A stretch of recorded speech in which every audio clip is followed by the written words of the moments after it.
Hi, I'm Julie and this channel's Happy on Monday. In this video, I'm going to share some ideas about rebalancing your portfolio and how you might diversify and reduce the risk of your nest egg. After decades of saving and building your nest egg, in retirement you have to start spending down your assets. Eek! Your portfolio must now be a source of income for you. The transition from accumulating to spending is one of the hardest transitions you'll ever make. Investment mistakes in retirement can lead to running out of money or having to go back to work. No!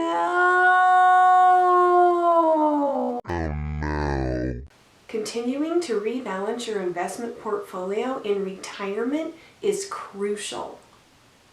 Retirement income management is all about making sure your retirement savings provides enough income for you and you don't outlive your money. This starts with setting up and managing a portfolio that's right for you. I want to remind everyone that I am not a financial planner. This is just what I've learned from researching and planning for my own retirement. You should do your own research and talk to your financial planner before investing. One approach to managing your nest egg in retirement is to maintain a mix of investments in your portfolio that you believe will provide the return you want and at a level of risk you're willing to take. This is asset allocation. Asset allocation is important because each investment category, such as stocks, bonds, or cash, tend to perform differently in different conditions. By spreading your investments among different categories, you're able to smooth out the ups and downs. If you have a large enough portfolio, it may generate enough income that you never have to dip into your principal. If you're lucky enough to have a large nest egg, a combination of CDs and treasury bonds will help maintain your principal along with some stocks and bonds. On the other hand, if you're like most of us, you'll be retiring with a more modest nest egg. That will require you to dip into your principal at some point. You have to decide how much risk you want to take with your nest egg. Your time frame is one of the biggest considerations when assessing risk. If you no longer have time to recover from market downturns, it's a good idea to reassess whether the amount of high-risk investments are greater than they should be. But you also don't want to get swallowed up by inflation. Your investments may not keep up with inflation, which could result in losses. Achieving the right balance is not easy. I'm a big believer in the long-term benefits of investing in stocks, but I also understand the short-term risks they can create for retirees spending down their portfolio. An important decision retirees need to make is how much they should risk on short-term stock market returns. Should you focus on diversification to alleviate the chance that a market crash could ruin your retirement plans? If you plan to withdraw money from your portfolio early in your retirement, you'll want to be more careful with the timing of market returns. You'll have less room for error and may want to reduce risk. I read that 38% of retirees are taking too much risk with their retirement accounts by having too much invested in stocks. Risk tolerance is the amount of instability in the value of your investments that you're willing to accept. As you approach retirement age, your risk tolerance changes. You may need to focus a little less on growth and a little more on preserving your nest egg. Investments such as CDs, treasury securities, and annuities may be more appropriate if you need a guaranteed income. These are the safest investments. I have a video about IRA CDs that I'll link in the description below in case you're interested. But your portfolio shouldn't only be invested in guaranteed investments until your 80s or 90s. You should rebalance at least once a year in retirement. Some people begin to withdraw from their portfolio immediately, while others semi-retire and put off withdrawals. That's my personal plan.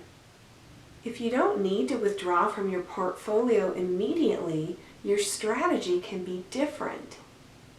You could look at it as a longer-term portfolio. It does depend on the economic conditions, though. Right now, with our market conditions, you may need to be more defensive. But when things return to normal, for the love, you can try for a little more growth. Current market conditions can definitely influence your investing strategy, especially if you're retired or close to retirement. When markets aren't doing well, if you're 5 years away from retirement, you could stay invested with a more stock-heavy allocation, and then rebalance when there's a recovery. But if you're 2 or 3 years from retirement and risk seems high, you may want to diversify and reduce the risk to your portfolio. If you start planning 5 years in advance, you have time to make strategic changes, depending on what's going on in the market.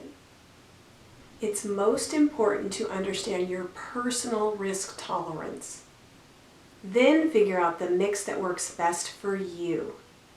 Right now, my portfolio is about 60% stocks, 30% bonds, and 10% cash. As soon as I feel like the market has recovered enough, I will most likely rebalance to something a little more conservative. It's such a personal thing. I can't sleep at night if I'm worried about my money. Making your money last as long as you need it to requires careful spending. Experts say not to overspend in your first few years of retirement. They also suggest that you're prepared to cut back on extras if your portfolio suffers losses in a given year. The other key to stretching your retirement income is careful management of the yearly withdrawals you take from your portfolio. While there's no one-size-safe withdrawal rate that you can take from your portfolio each year, expert opinion tends to be in the 3 to 5% range. Personally, I'm comfortable with 3.5%. I have a video that I'll link in the description below about safe withdrawal rates. One thing that most retirement planners agree on is that you should start by withdrawing as conservatively as possible in the beginning of your retirement. Even a well-diversified portfolio can fluctuate from year to year. You want to give your portfolio a chance to recover if the market takes a dive.